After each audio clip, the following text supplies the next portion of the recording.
The Irish are a people forged from many migrations. From earliest times, the sea has carried waves of newcomers to Ireland. Stone Age hunter-gatherers, Christian missionaries, Viking warriors, each has been successfully absorbed.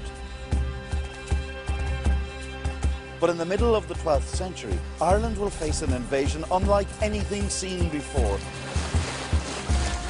It will set in motion one of the longest conflicts in human history, in which land and faith will divide the nations. The destinies of Ireland and Britain will be changed by what begins 800 years ago. Ireland stands on the verge of the age of conquest.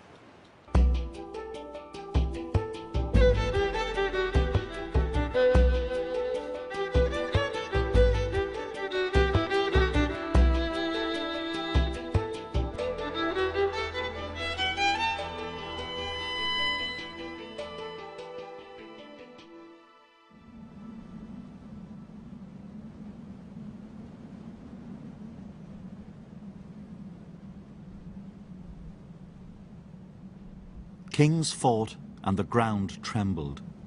So did the annals of the Four Masters describe the Ireland of the early 12th century.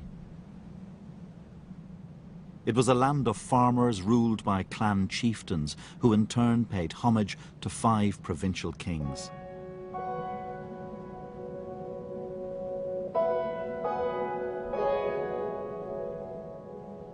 There was a High King of Ireland, but he had only limited power. But in the hands of a man ruthless and cunning enough to crush his political enemies, this high kingship could mean something unprecedented in Irish history. A land ruled from the centre by one powerful figure, the beginnings of a united political entity.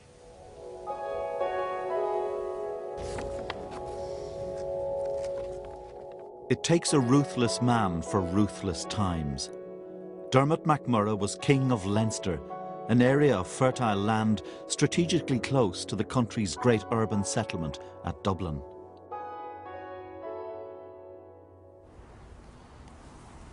It was said of Dermot that he preferred to be feared rather than loved, and he probably would have agreed. Those who stood in his way were either killed or they were ritually blinded and castrated so they wouldn't produce any heirs.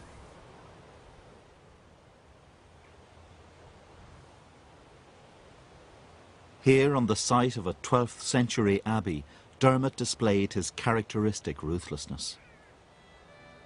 The abbeys were important symbols of kingly power. So in 1132, when a rival dynasty appointed their woman as abbess of Kildare, Dermot was furious.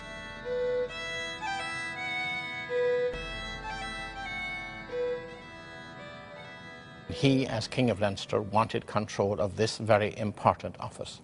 So he attacked and plundered Kildare, and as the annals say, he had the abbess of Kildare, the most important female in the entire Irish church, put into a soldier's bed and raped to disqualify her from the office she held.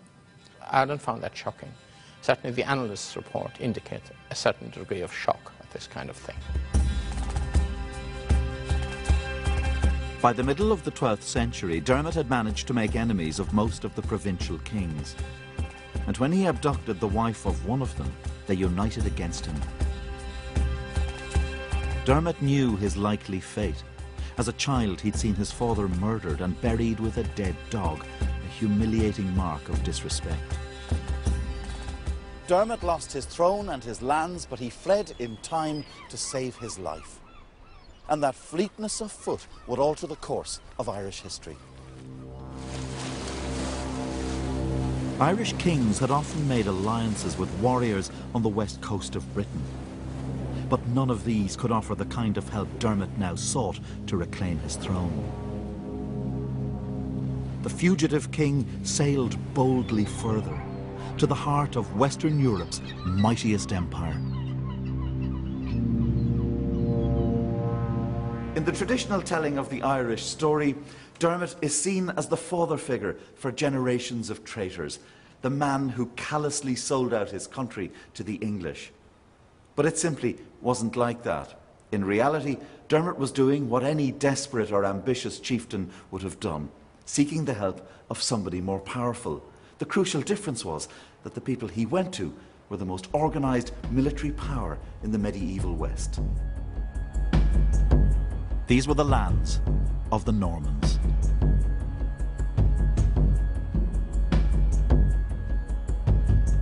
By 1160, the Norman Empire extended from the Mediterranean to Britain. Here they'd imposed a rigid system, feudalism, where power flowed from the king to his nobles. The Normans are driven by wealth, honour, reputation, prestige, and the acquisition of land. And military prowess is key to their identity. It's key to identity and, of course, also to success. The Normans were superior in that they possessed cavalry and were capable of large-scale coordinated military operations. The Norman king, Henry II, would now be wooed by Dermot MacMurrough. Henry was the great-grandson of William the Conqueror. Although he often kept his court at Anjou in France, he was king of England.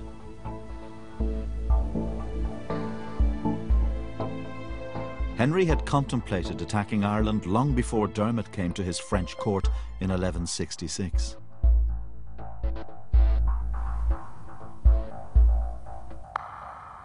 Henry II was more than a match in political cunning for the Irishman who now came seeking his help.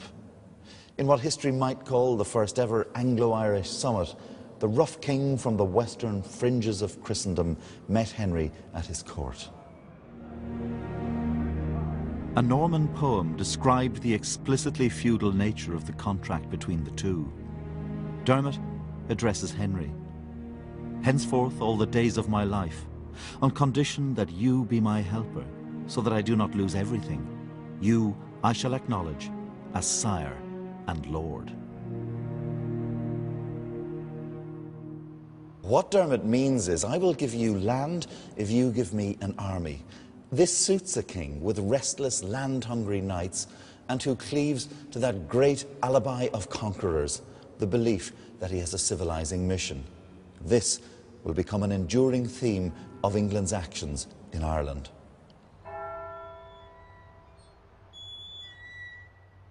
A decade earlier, when he'd first thought about invading Ireland, Henry had sought the support of a higher power.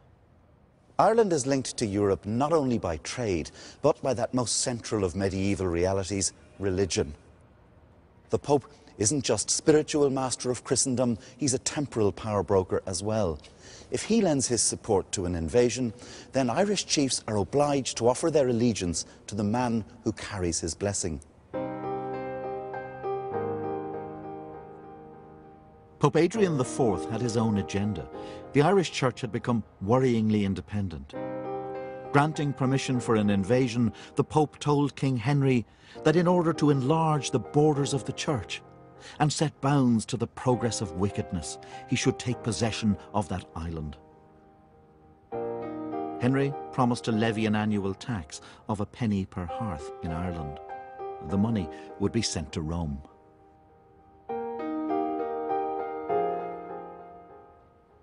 This is a period of spectacular upheaval across Europe. Indeed, this is the time of the Crusades, it is the time of the wars against Islam, but it is also the time of the expansion of Western Christendom into what we call Eastern Europe, into other parts of the British Isles, into the Iberian Peninsula. So the Irish are just one of a number of people who are seen as barbaric and ripe for conquest.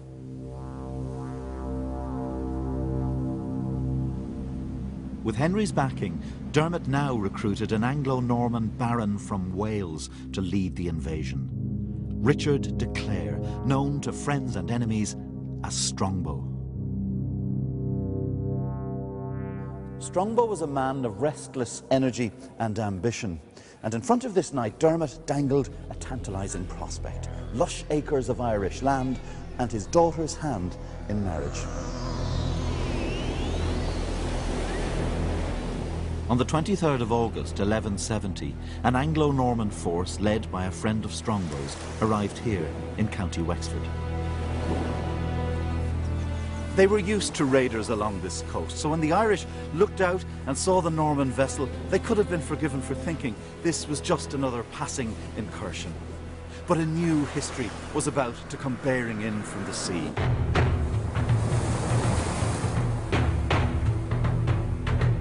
The contemporary accounts tell us the Irish ran naked into battle against the English. They lacked armour. They were literally throwing stones at these Anglo-Norman knights.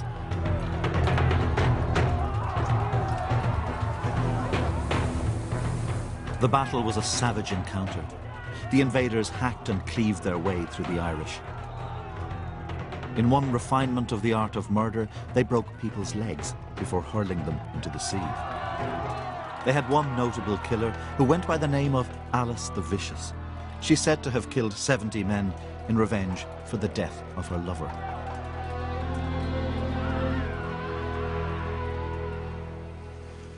This was the same Norman ferocity that had routed the Arab defenders of Sicily and the warriors of Harold's England a century before. It was ferocity with a message: submit or be annihilated.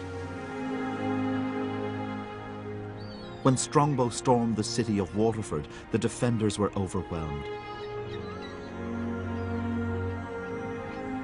And the victor moved to claim the first part of his Irish bargain.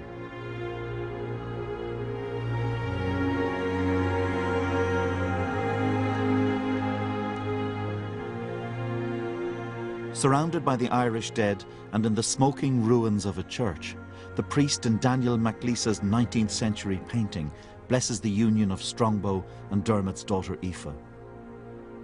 Irish nationalists would cast this as the beginning of 800 years of English oppression. This painting is one of those great examples of how both sides in the Irish story can look at a representation of an historic event and take from it totally different meanings. Nationalists see this as a moving evocation of their subjugation, the forced marriage of Ireland and England. But the painter was a Cork-born unionist who represented a complex Irishness. He felt a deep attachment to an ancient Gaelic past, but also to the British Empire. Of course, what really matters is how Strongbow saw things. And for him and the rest of the Anglo-Irish knights, this was the beginning of a great land grab.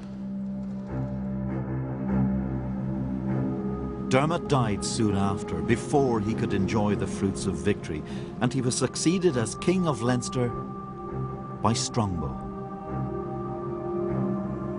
Here begins a great theme of Ireland's story: the fear of English monarchs that Ireland will be used as a base to attack them. For King Henry had never trusted Strongbow, and now feared he would set up a stronghold in Ireland.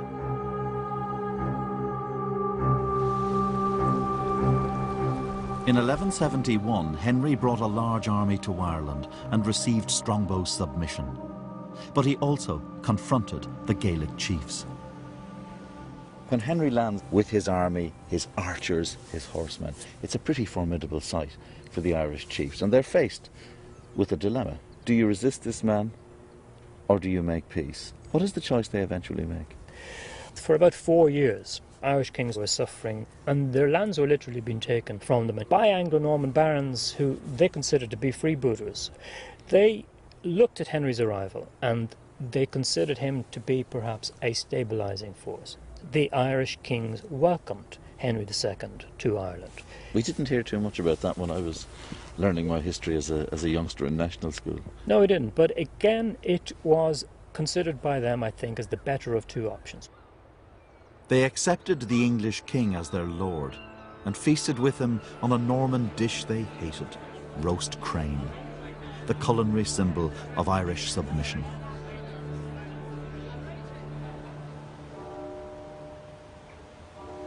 Henry left Ireland the following year.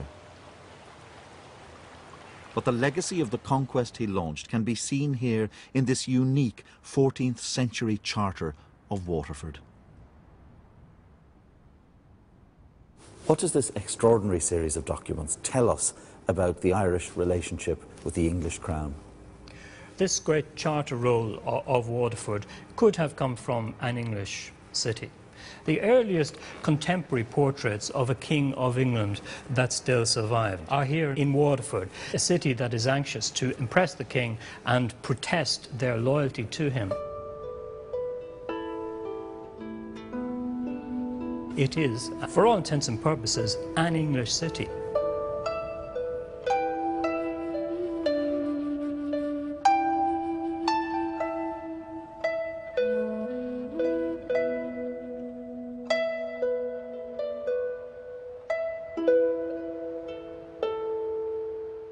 Over the next 50 years, the Anglo-Normans established power bases in the main population centres, and crucially, they moved to set up great estates on the best land in the country. Ireland was about to be transformed. Historically, we've tended to curse the English a great deal, but the Normans did quite a bit for us, didn't they? If you look around Ireland today, the most characteristically Irish traits are English.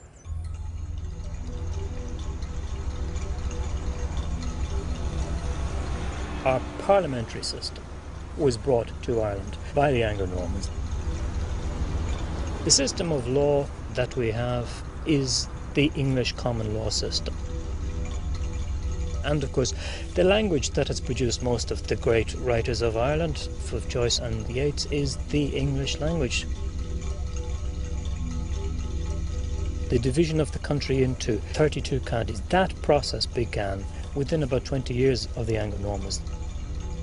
When we look around the countryside in Ireland, we think of fields and hedges, almost non-existent in Ireland before the 12th century. Your classical image of rural Ireland is actually a product of the arrival of the English in the 12th century. The Normans embraced a Roman tradition which saw conquered races as barbarians. It would become a recurring theme of how the colonists described the Irish. In the English telling of the Irish story, a stock figure starts to emerge. Wild, violent, a buffoon, a creature not of intellect, but of instinct. Now, of course, colonised peoples are referred to in this way in the language of the conqueror across the globe. But in Ireland, the roots of this stereotype lie in the writings of a man who came here not as a soldier, but on a spiritual mission. The 12th century priest and chronicler Giraldus Cambrensis, Gerald of Wales, profiled the Irish in his Topographia Hibernia. Seated on a throne, he's the classic boring churchman, canon lawyer, great advocate of celibacy, lover of the Pope, lover of the rich, well-connected. What he does is produce this remarkable book with maps, with drawings, and accounts of the Ireland that he found at that time. And he says, my book is a mixture of reading books and eyewitness, and therefore has the surety of truth. Of course, just because he says he went to Ireland and saw lots of things doesn't mean he hadn't an agenda. One of the drawings in here is of a woman having sex with a goat. And it's full of attempts to portray the Irish as barbarous, pernicious, as he puts it himself, wallowing in vice. Yes. Here you have a group of men taking part in a kingship ritual. He doesn't see this as an ancient ritual.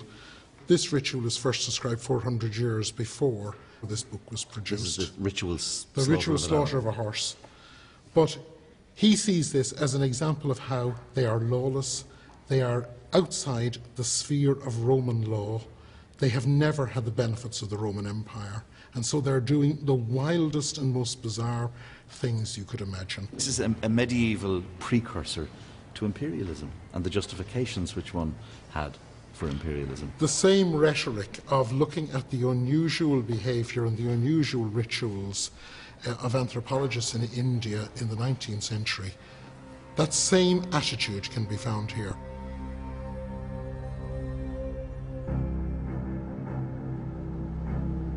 "200 years into the conquest and the colony is unfinished. Beyond the towns, the Anglo-Normans hold no sway. The Irish raid and retreat into the mountains.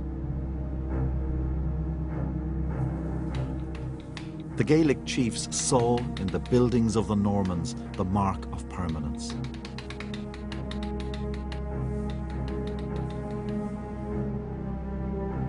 The colonists had thrown their world, pastoralist based on the loyalties of clan, into retreat.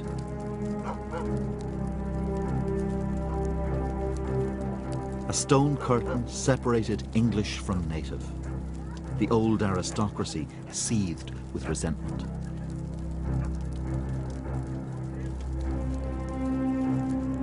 The Irish chieftains decide to launch Ireland's first diplomatic mission, appealing for help to the most powerful figure in Christendom. As it was a pope who'd first given legal sanction for the invasion of Ireland, it was to Rome that the Irish chiefs now complained about their unjust treatment at the hands of the colonists. Written in 1317, their document is known as the Remonstrance of the Princes. Tell me what we see in this document. This is the worst picture of English rule since the invasion. Not a document that minces words, is it? It certainly isn't. It talks about how the Irish are savaged by the vicious teeth of the English and have fallen into an abyss of slavery. It's very, very vivid imagery. Well, there's one particularly gruesome example where Thomas de Clare has had a banquet with one of the Gaelic rulers, and at the end of the banquet he is taken from the table and his head is amputated. Amputato quoque capite. Exactly, yeah. And this is being sent to the Pope. Exactly. This is what the English are doing to us. Yeah.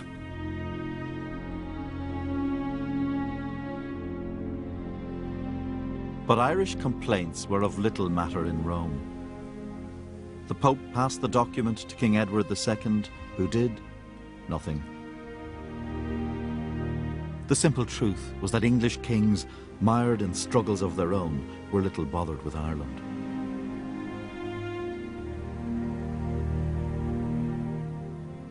English influence remained strong in the fertile area around Dublin and North Leinster, lands they called the Pale.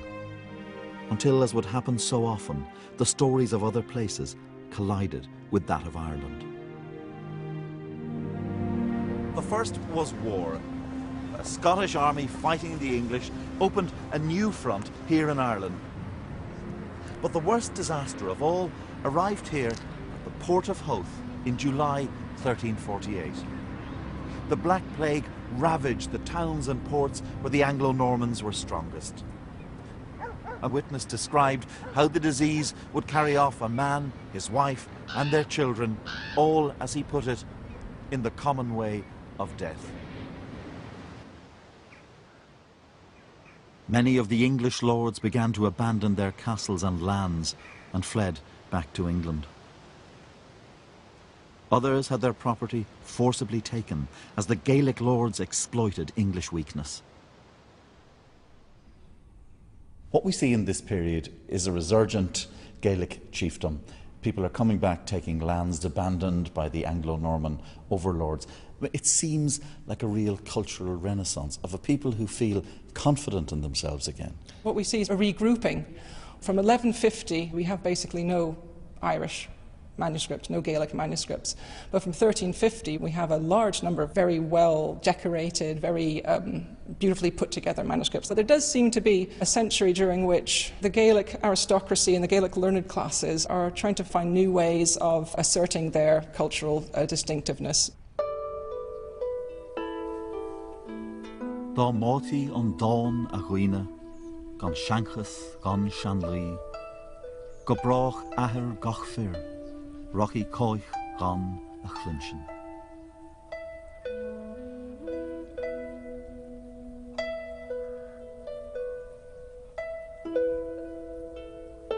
Why in this period does poetry assume such importance?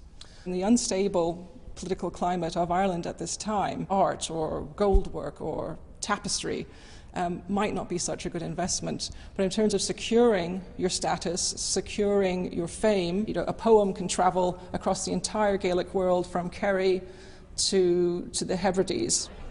When O'Neill comes to London, someone observes with distaste that his poets are sitting with him at the same table and eating from the same dish.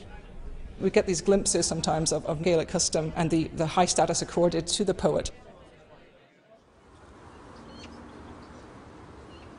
As Gaelic Ireland revives, the English colony retreats. There are a few military expeditions by the Crown and an attempt to separate English and Irish by law. But Ireland simply isn't a strategic priority. Until, near the end of the 15th century, the Crown is given a rude awakening. After years of civil war in England, two different pretenders to the throne attack from Ireland, supported by Irish lords.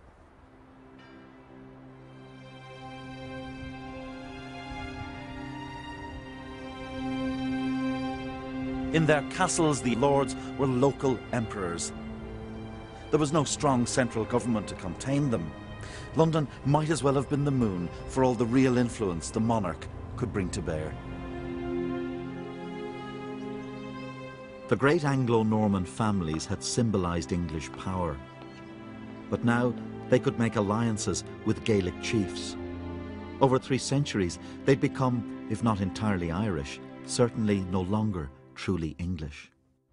This is an unsettled land where warlords squabble and London's writ does not run. But the ascent to the throne of a new king in 1509 will bring about the most concerted attempt yet to subdue the Irish lords. Henry VIII will come to see these free-roving lords as a threat to his power and men who need to be taught a lesson. Henry sought to create the state ruled by a single king that had eluded Brian Boru and Dermot MacMurrough. The first ever united Ireland, but under the control of an English king and his officials.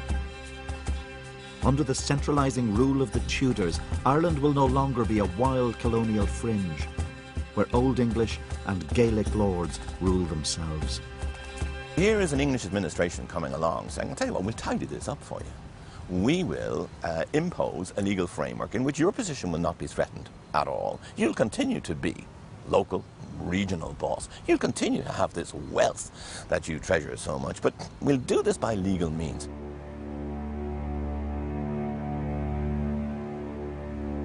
But such promises failed to impress the powerful Fitzgeralds, the Old English lords of Kildare. They'd been the king's representatives in Ireland. Now they saw their power slipping away. In 1534 they rebelled. Just as he had done with the troublesome lords in England, Henry crushed them ruthlessly.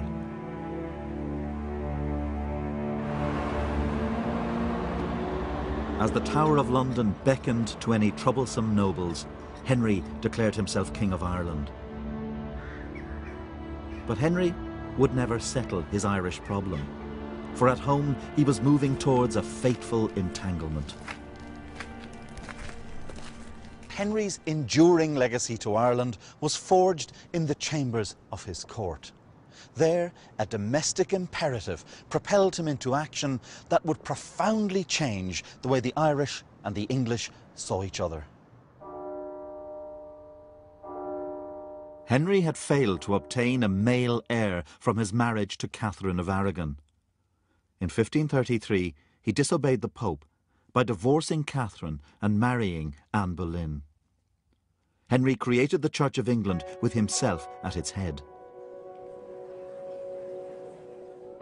In this manner, England joined the great European Reformation, the Protestant Revolution, which was already challenging church corruption, doctrine, and the power of the papacy.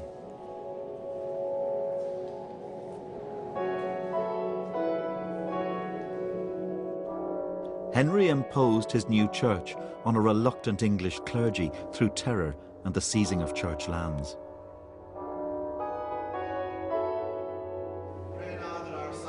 But in Ireland he lacked a standing army that could enforce observance of the new faith. And so Ireland remained Catholic. Henry's unfinished business here left a dangerous legacy in a Europe where religion was becoming a battleground.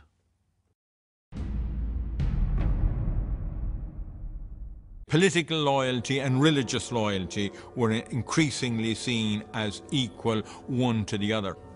Where you had communities that were divided on grounds of religion, that you almost invariably had civil conflict. So that diversity in religion meant a challenge to the authority of monarchs. In Europe, the Pope led a powerful movement against the Reformation. Religious orders like the Jesuits enforced a new militant Catholicism. In Spain, the Inquisitions crushed the Protestant faith, and it was sent into retreat across much of the rest of Europe.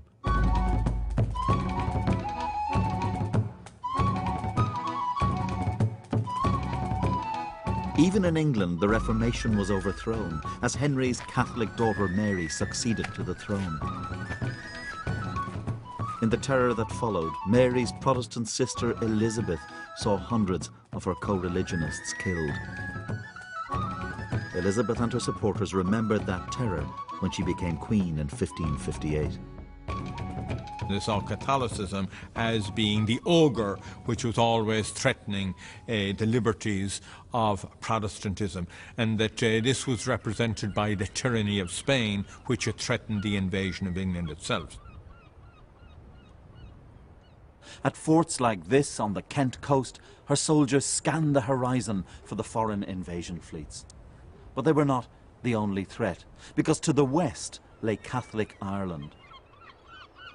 There are an increasing number of young people from Ireland who have been trained in continental seminaries and returned to Ireland imbued with the zeal of the Catholic Counter-Reformation, intent on resisting the advancement of Protestantism within the country.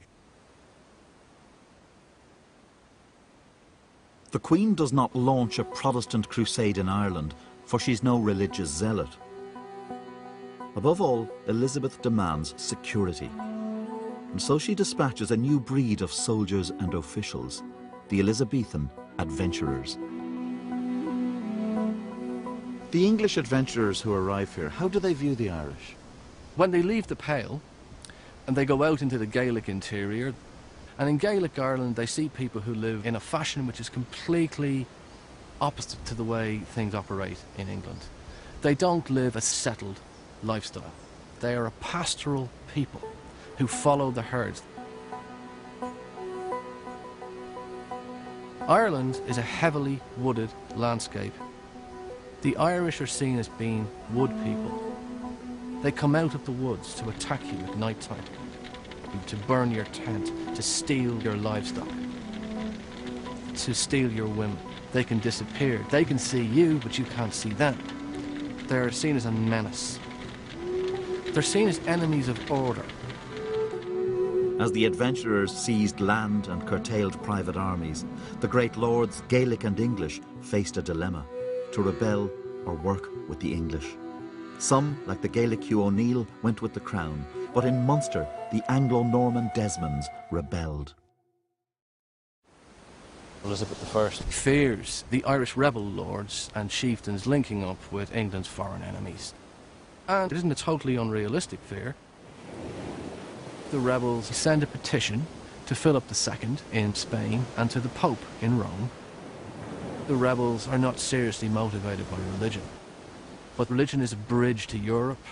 It's a bridge to finance. It's a bridge to money and weapons and an invasion force. Elizabeth's forces launched a policy of scorched earth. One of the most notorious English commanders was Sir Humphrey Gilbert. The record says he killed man, woman and child. He spoiled, wasted and burned, so that he might leave nothing of the enemies in safety, which he might possibly waste or consume. The age of total war had arrived in Ireland.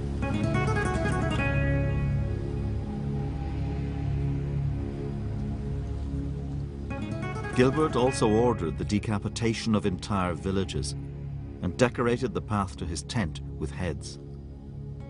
Relatives of his victims would be made to walk along the path. He boasted later that the sight of the heads of their dead fathers, brothers, children, kinsfolk and friends wrought great terror.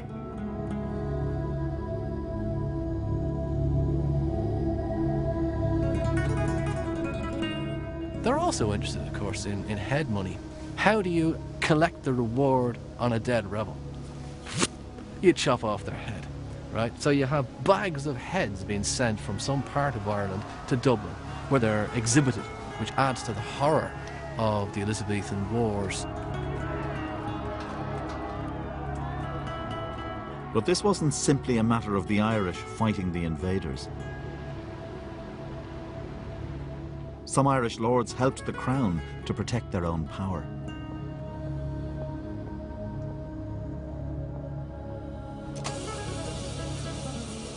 Here at the National Archives in London is an Elizabethan document detailing how one Irish lord behaved. This is an extraordinary document because it brings, in a very real sense, that age of atrocity to life. You can look back at Irish history in this period and thousands of people seem to vanish into anonymous massacres and battles. What you get here, list after list of names. They're Gaelic names: O'Vryn, McCarthy, a total of over 5,000 names. And they're killed by the army of another Irishman, the Earl of Ormond. This butcher's bill he sends to London to convince an English queen that he is loyal to the crown. For Elizabeth, Irish loyalty would become an increasingly urgent question as the religious crisis in Europe escalated. In Paris in 1572 came an event that would define for Protestants the terror of the Counter-Reformation. Here on the morning of August 24th, the feast of Saint Bartholomew, the bells of this church, Saint-Germain-l'Auxerrois, rang out. Not in celebration, but as a signal for killing to begin. Catholic death squads fanned out across the city, targeting Protestants in the worst religious massacres Europe had ever known. Thousands were butchered.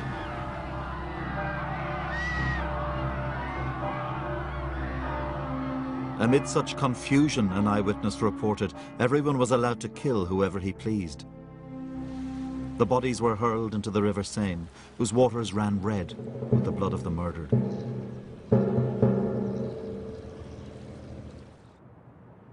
In Rome, the Pope ordered bonfires lit and the singing of the Te Deum in celebration for this glorious triumph over a perfidious race.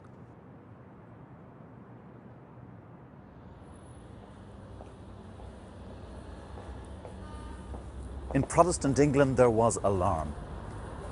French refugees from the Catholic violence were flooding here into the East End of London, bringing with them tales of atrocity.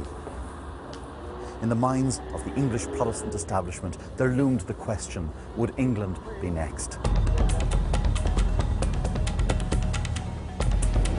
English fears were confirmed when the Desmonds rebelled again and succeeded in getting papal help. In 1579, a fleet of papal troops landed in County Kerry to aid the Munster rebels. Part of the small force would find itself besieged here at Carrigafoyle Castle in North Kerry. An Italian captain, 16 Spaniards and 50 Irish defended this castle. They were attacked by an Elizabethan force with heavy guns, and after 3 days the defences were breached. It was said in the fighting that followed that these walls were slippery with blood.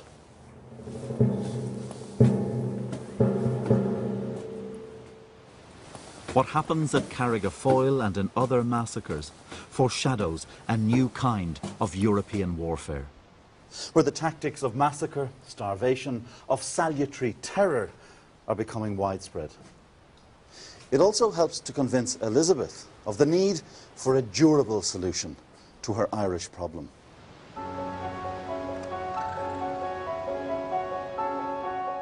Elizabeth's is an age of turbulent energy. In literature, science, in exploration and the hunger for new lands, great empires are forming, Spanish and English. Like the very first invader, Henry II, Elizabeth imagines Ireland being civilised by Englishmen. A place where no dainty flower or herb that grows on ground, no arboret with painted blossoms dressed, and smelling sweet, but there it might be found.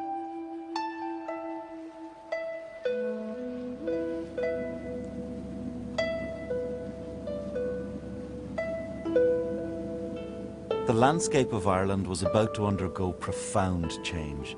The axes of the Elizabethans echoed through the great forests as they cleared away the hiding places of rebels and made space for plantation.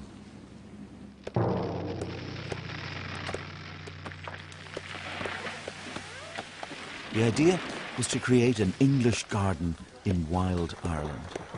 Among those given estates were a young adventurer called Sir Walter Raleigh and his friend the poet Edmund Spenser. In his most famous poem, The Faerie Queen, Spenser wrote, "Who will not mercy unto others show, how can he mercy ever hope to have?" But mercy was noticeably absent in Spenser's role as apologist for Elizabethan policy in Ireland.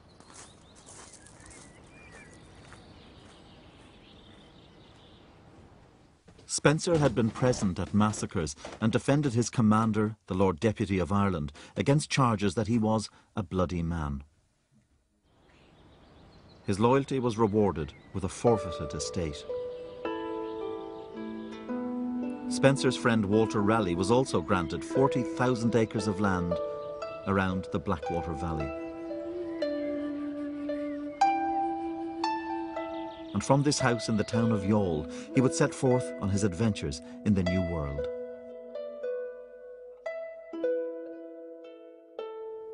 Raleigh and Spenser epitomised the contradictions of Elizabeth's adventure in Ireland. Raleigh was an enthusiastic killer of rebels, yet here, in this room, he would sit with Spenser and discuss the finer points of English verse. Both men were willing to see people subjected to famine in order to clear the land. And they rationalised it all with the belief that they had come to Ireland on a civilising mission. Spenser sees his role as advocate of hard measures to ensure the victory of English civilization in Ireland. He views the Irish as people who need serious correction. Some 30,000 Irish lost their lives, many to famine.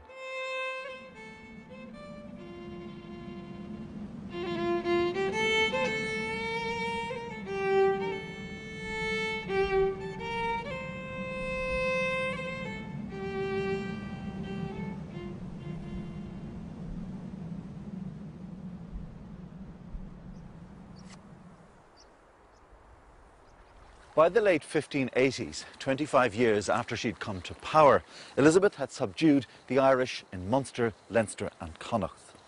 The leaders were dead or in hiding, the people destitute.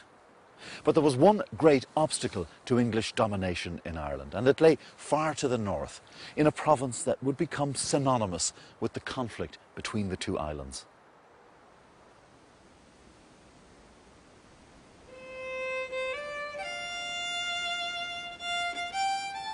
This is Tullahoge, the hill of the warriors, seat of the O'Neills, lords of the ancient province of Ulster.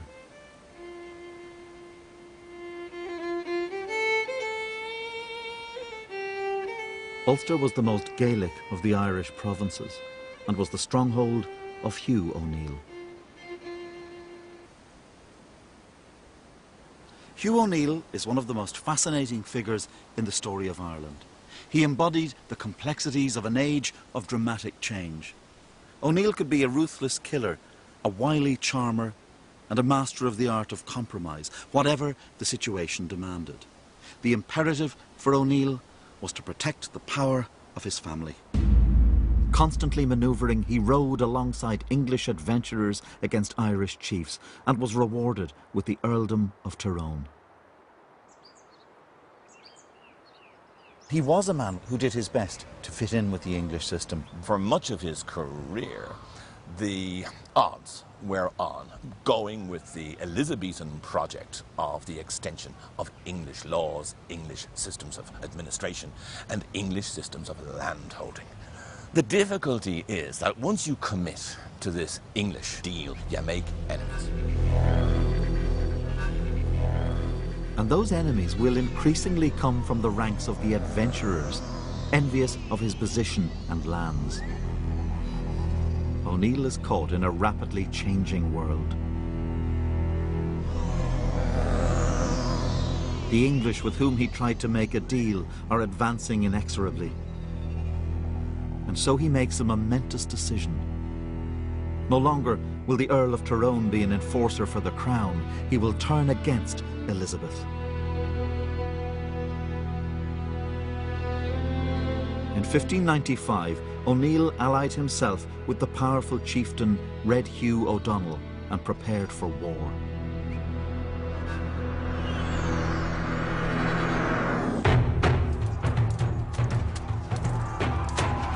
Trained in the English ways of warfare and bolstered by Spanish advisors, O'Neill begins to push back the English forces from Ulster. At the Battle of the Yellow Ford in August 1598, viewing the well-armed English, O'Neill told his men that victory lay not in senseless armour, but in courageous souls. 900 English are killed, and the same number desert.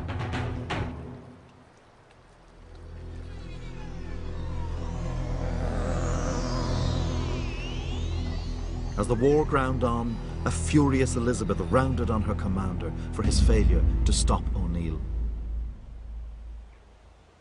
It must be the Queen of England's fortune, she declared, to make a base cur to be accounted so famous a rebel.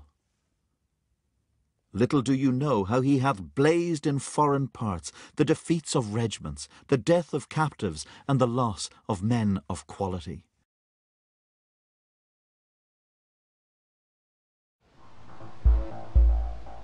O'Neill's victory sparked rebellions elsewhere in Ireland. Far to the south, lands recently planted and tamed rose again. Here in Munster, rebels descend from the woods, farms are burned, the English planters are taken by surprise, and many are butchered. In Munster, the attempt to make the land civil according to English ways is overthrown. Among the English refugees fleeing Ireland is the poet Edmund Spenser. As Ireland moved towards a defining confrontation, O'Neill sought to rally both the Gaelic chiefs and the Old English to his banner.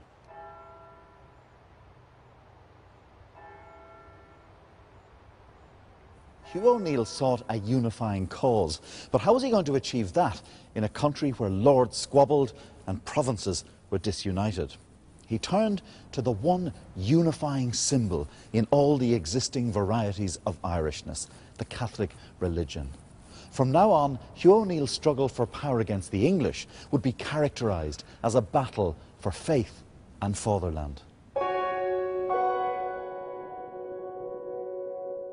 I will employ myself to the utmost of my power, he wrote, for the extirpation of heresy, for the delivery of our country from infinite murders, wicked and detestable policies.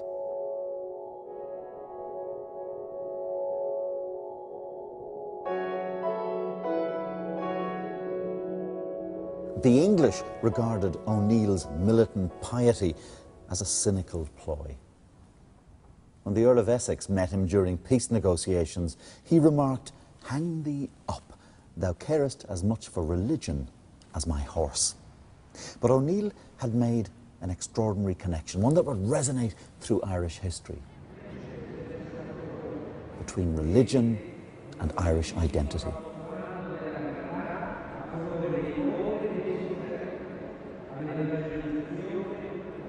Pope Clement VIII declared O'Neill Captain General of the Catholic Army in Ireland. Cast as the Irish David fighting an English Goliath, O'Neill asked King Philip of Spain for help.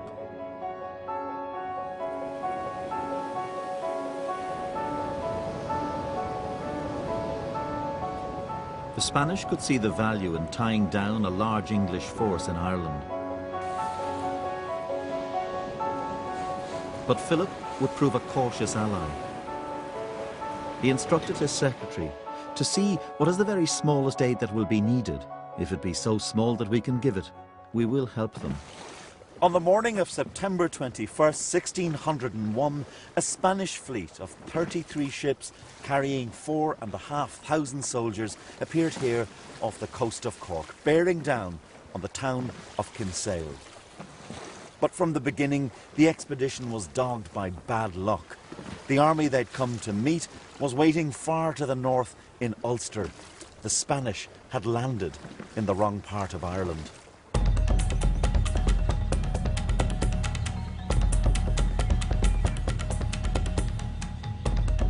As the forces of the English Lord Mountjoy massed at Kinsale, O'Neill and O'Donnell made an epic march through the Irish winter.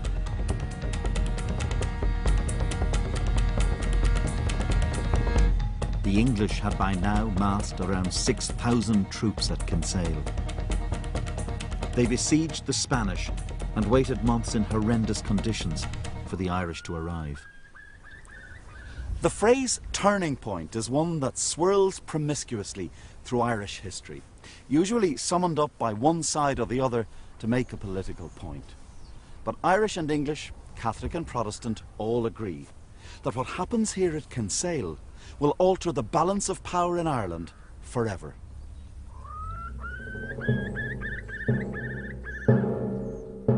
By dawn on Christmas Eve, 1601, the two sides are ready for battle. The Spanish and Irish have amassed a force of 9,500 men against an English army weakened by disease to around 6,000.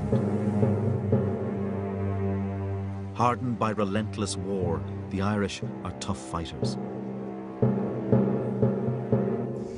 When he sees the Irish, the English commander Mountjoy says the kingdom is lost. The gravity of the situation is very clear to him.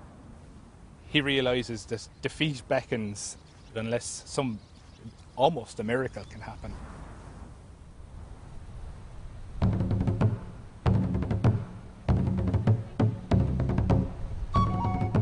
But O'Donnell, who'd marched separately from O'Neill, became lost and failed to make his rendezvous. According to the Spanish, there was a catalogue of tactical blunders. O'Donnell alerted the English with a loud call to arms. In the confusion, O'Neill left his hilltop position and went to open ground where his men were more vulnerable. On seeing the hill unoccupied, a Spanish witness said, "The enemy closed up onto it. He grasped his opportunity."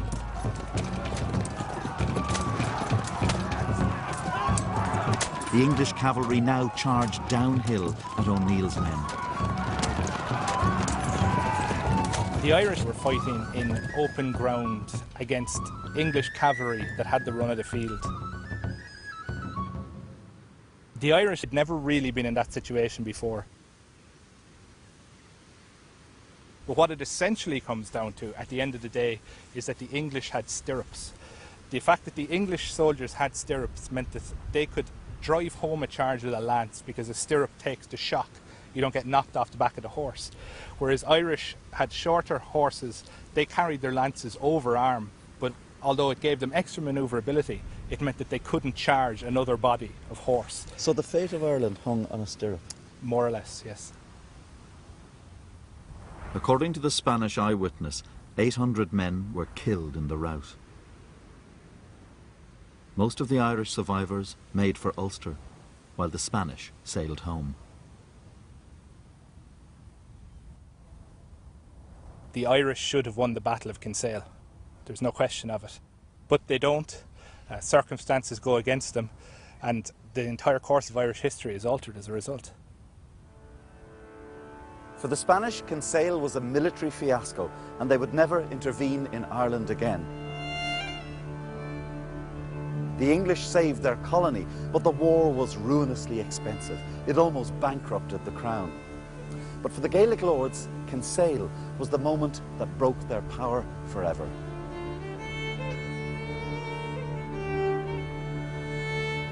Mountjoy laid waste to O'Neill's lands in Ulster. Mountjoy understood well the power of symbols in Ireland, and when he arrived here at Tullahogue, the Hill of the Warriors, he first ordered his troops to lay waste to the surrounding countryside.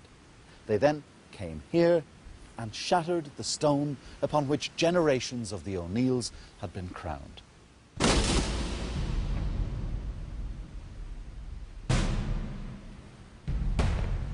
Hugh O'Neill surrendered and was allowed to keep his title and some of his lands. But he knew as well as his enemies did that his real power had been destroyed.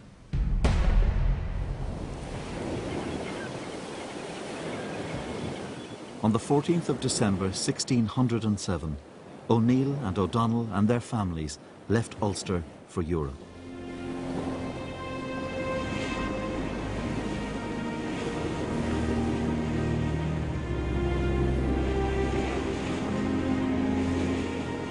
The peasants over whom they'd ruled were left to make their peace with new masters.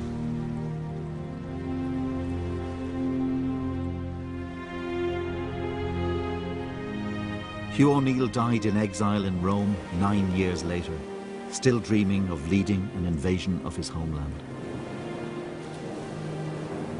For the English, the rebellion had proved that a Catholic Ireland would always be a threat.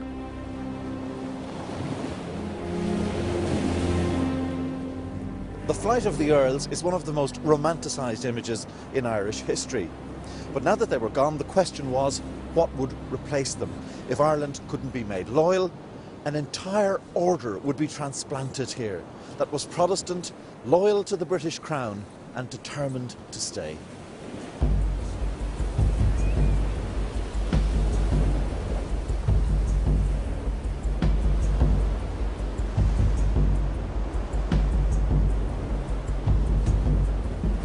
The death of the old order would give birth to a new age of conflict, whose consequences we live with still.